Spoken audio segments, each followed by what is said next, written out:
Dok, kasih tahu deh, Mama tuh nggak boleh puasa, udah pakai insulin, nanti kenapa-napa lagi. Tapi mama mau masuk surga, Kak.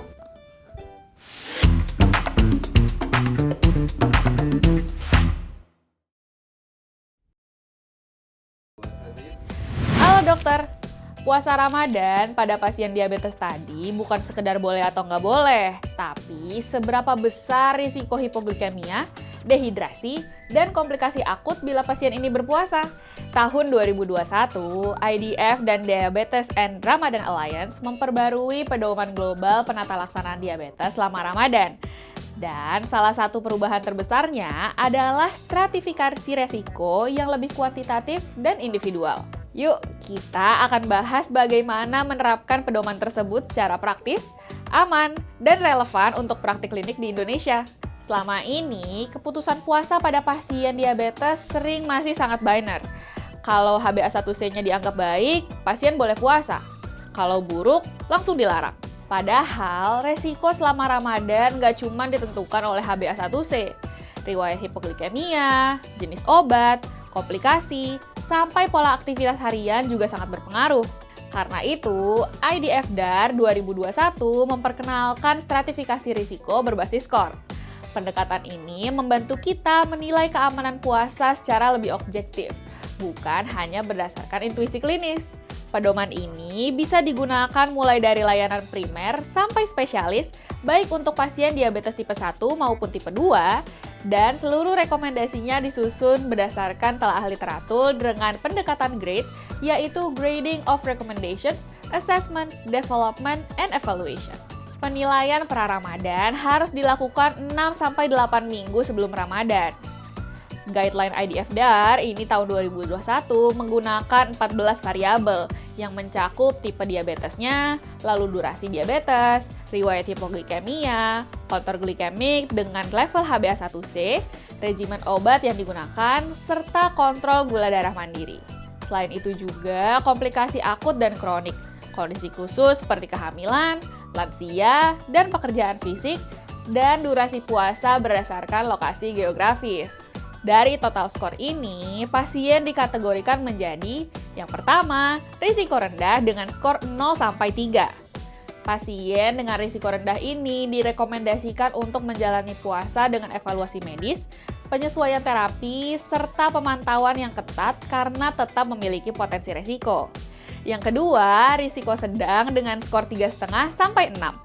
Pasien dengan risiko sedang, keamanan puasanya ini belum pasti, sehingga direkomendasikan untuk melakukan evaluasi medis termasuk pemantauan glukosa darah secara teratur, penyesuaian terapi, dan pemantauan ketat sebelum memutuskan untuk berpuasa. Yang ketiga, risiko tinggi dengan skor lebih dari 6, di mana puasa tidak dianjurkan karena risikonya serius. Pedoman ini juga menekankan pentingnya edukasi pra-Ramadan yang terstruktur, bukan sekedar konseling singkat. Pasien perlu paham resikonya sendiri, kapan harus cek gula darah, kapan puasa harus dibatalkan, bagaimana mengatur makan, aktivitas fisik, hidrasi, dan obat-obatan. Tanpa edukasi yang baik, bahkan pasien resiko rendah pun bisa jatuh ke kondisi yang berbahaya. Terkait pemantauan gula darah, pedoman ini menegaskan bahwa pemeriksaan glukosa darah tidak membatalkan puasa dan justru wajib dilakukan. Pemantauan dianjurkan di waktu-waktu kritis seperti saat sahur, pagi, siang, sore, saat berbuka, dan 2 jam setelah berbuka atau kapanpun keluhan muncul. Kalau gula darahnya turun di bawah 70 mg per desiliter, naik di atas 300 mg per desiliter, atau muncul gejala hipoglikemia maupun hiperglikemia, maka puasa harus segera dibatalkan. By the way, sebelum kita lanjut, dokter udah tahu belum tentang My Patient, fitur baru Alomedica? Jadi, My Patient ini fitur yang sangat bermanfaat. Melalui My Patient, dokter dapat mengirimkan resep obat kepada pasien secara mudah dan aman meskipun dalam jarak jauh. Dan kemudian obat akan dikirimkan langsung ke alamat tujuan pasien. Dokter dapat menyimpan riwayat medis pasien dengan rapi dan aman daripada mengirim foto resep dengan tulisan tangan. Yuk, gunakan fitur My Patient di aplikasi Alomedica. Kita lanjut ke sisi non-farmakologis. Pedoman ini juga memperbarui rekomendasi pola makan selama Ramadan. Pasien diabetes dianjurkan mengkonsumsi serat sekitar 20 hingga 35 gram per hari untuk membantu rasa kenyang dan menjaga stabilitas glukosa. Asupan protein seperti ikan, susu, dan olahannya atau kacang-kacangan juga penting. Minimal 1,2 gram per kilogram berat badan atau sekitar 20 hingga 30% dari total kalori harian. Protein ini membantu pasien kenyang lebih lama dan mempertahankan massa otot. Aktivitas fisik ringan hingga sedang juga masih aman untuk dilakukan, terutama di pagi hari atau setelah berbuka. Kalau olahraga berat, sebaiknya dihindari selama jam puasa, karena resiko hipoglikemia dan dehidrasi menjadi jauh lebih tinggi. Bagaimana dengan obat? Nggak semua terapi perlu diubah. Pada pasien yang menggunakan metformin, dosis umumnya tetap. Tapi, kalau diminum 3 kali sehari, pembagiannya disesuaikan. Sepertiga saat sahur dan 2/3 saat berbuka.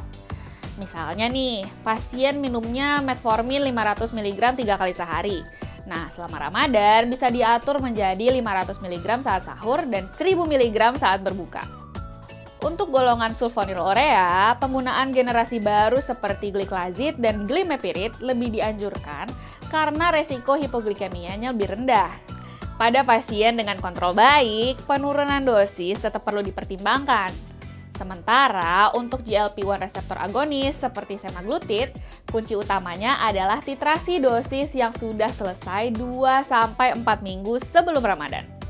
Untuk penyesuaian insulin, perlu pendekatan yang lebih individual. Pada diabetes tipe 1, puasa sebenarnya nggak dianjurkan. Tapi, kalau pasiennya tetap berpuasa, insulin basal biasanya diturunkan sekitar 20-30% pada pasien dengan kontrol yang baik dan pemantauannya harus sangat ketat. Pada diabetes tipe 2, prinsip umumnya adalah menurunkan dosis basal dan memindahkan waktu pemberian ke saat berbuka. Nggak ada satu skema yang cocok untuk semua pasien. Penyesuaian insulin saat puasa harus selalu disesuaikan dengan profil glikemik dan hasil monitoring gula darah pasien. Terakhir, kita bahas populasi khusus pada diabetes selama puasa Ramadan. Pada ibu hamil dengan diabetes, pemantauan gula darah harus lebih sering. Pola makan perlu diatur dengan baik dan hidrasi wajib dijaga selama waktu tidak berpuasa. Pada lansia, pilih obat dengan risiko hipoglikemia yang rendah dan tingkatkan pemantauan gula darah, karena risiko selama puasa lebih tinggi. Pasien dengan komplikasi kardiovaskular perlu stratifikasi risiko dan penyesuaian terapi sebelum puasa, terutama kalau dia menggunakan insulin. Sementara itu, pasien diabetes dengan penyakit ginjal kronik stadium lanjut termasuk kelompok risiko tinggi dan umumnya tidak dianjurkan berpuasa. Tapi, jika tetap berpuasa, pemantauan ketat dan evaluasi rutin wajib dilakukan. Jika dibandingkan dengan pedoman di Indonesia, yaitu pedoman Perkeni tahun 2022, pada dasarnya sejalan, terutama dalam hal stratifikasi resiko dan keamanan pasien. Bedanya, pedoman IDF-DAR membahas penyesuaian insulin pada diabetes tipe 1 secara lebih rinci, sementara Perkeni lebih menyesuaikan rekomendasi nutrisi dengan konteks lokal. Sebagai penutup, pedoman IDF-DAR tahun 2021 mengingatkan kita bahwa puasa pada pasien diabetes bukan soal boleh atau enggak, tapi soal seberapa aman. Dengan stratifikasi resiko yang tepat, edukasi pra-Ramadan yang baik, serta penyesuaian terapi yang individual, puasa Ramadan tetap bisa dijalani dengan lebih aman oleh pasien diabetes. Sekian dulu video kita kali ini ya dok. Jangan lupa like dan share video ini ke sejawat lainnya. Subscribe juga ke channel Alomedica dan nyalakan lonceng notifikasinya biar dokter nggak ketinggalan info terupdate yang lain. Jadi dokter andal dalam genggaman, salam Alomedica.